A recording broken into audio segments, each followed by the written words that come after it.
Hi, my name is Joseph Alai. Welcome to my channel. And today I want to talk about how to know what to imagine. So this question gets asked a lot, and the short answer is there's two ways to know what to imagine if you're getting confused or if you're not sure what to do. So the first way would be to, if you can't figure out what it would be like if you were actually that person now, like if you were with a specific person or if you had $1 billion or something that you generally wouldn't know exactly how it would feel if you were to manifest it, you would either imagine yourself having a conversation with a person, with a close friend or a trusted loved one after the desire had already been fulfilled.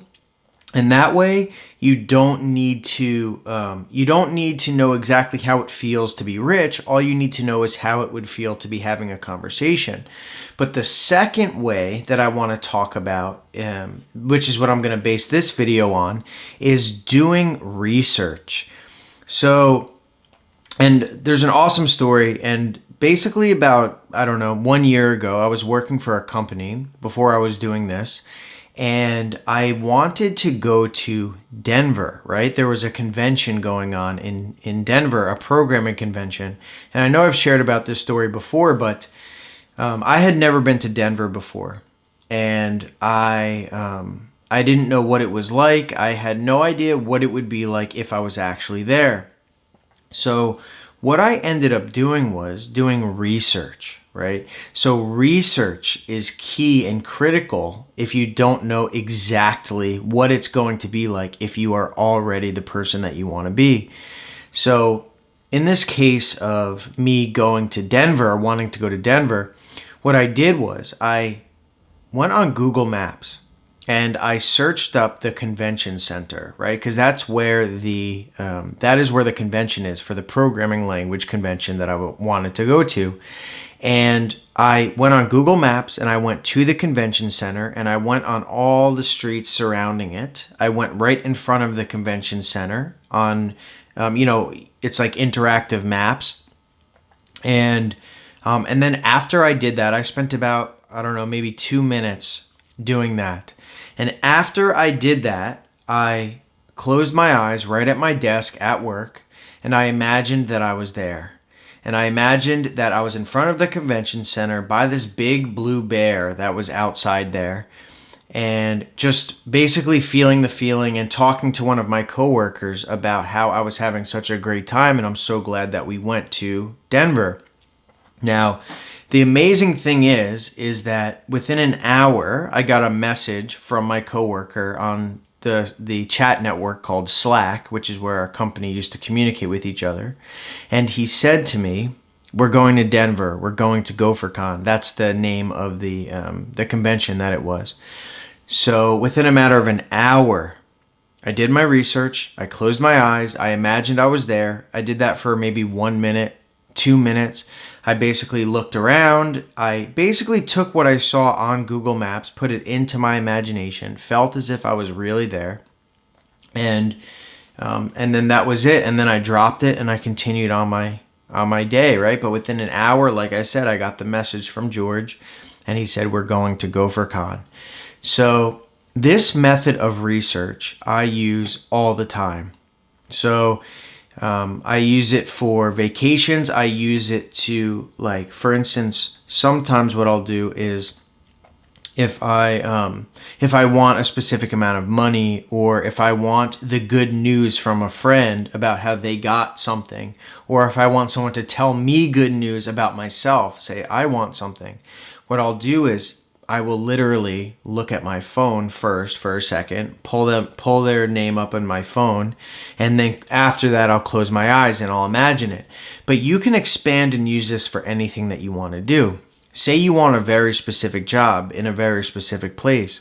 What you would do is imagine, first of all, do research. Figure out if you can get a picture of the office that you would be working in, or maybe the office building, or actually go there in real life and look around. And after you do that, that's when you bring it into your imagination and just act as if you were really working there now. Or for instance, say you want a specific person and you want to be married to them and you know where they live, you could take that scene of where they live and imagine it, be there in first person point of view. So research can be used for basically anything. Now, this is also essentially where vision boards and stuff come in, because what people do, and I've done this in the past, I don't do it so much anymore as far as making big grand vision boards with all these different things on it. I generally will pick one thing at a time and kind of research that and figure out all the different aspects of what I want. But vision boards are good because you can basically see what you want. But I think the real power is when you construct this vision board or whatever bulletin board system with all of your different desires in it. You can then take those desires, those pictures or whatever it is, and bring it into your imagination and basically feel as if you were really there. Feel as if you had the thing that you want. That's where all the power is, because here's the thing. To manifest whatever you want, what you have to do is bring your end desire, the end goal, into your imagination as if you really have it. And if you can do that and enter into it in the end result as if you really have it and feel the feelings as if it's now, as it's happening right now, not as if it's happening in the future, as if it's happening right now. If you can do that sufficiently, if you can feel the true emotion, the naturalness of whatever you want in your imagination as if it's happening now, there is nothing that can stop it from coming to you. You don't have to lift a finger. You don't have to do a damn thing. All you have to do is close your eyes, imagine the wish fulfilled, and then drop it afterwards so that your conscious can stop getting in the way of the subconscious, and then in a way that you will never be able to conceive. There's really no way to figure out how it's going to come to you, but you allow God to work all that stuff out for you, but a bridge of incidents will unfold and lead you to the end result.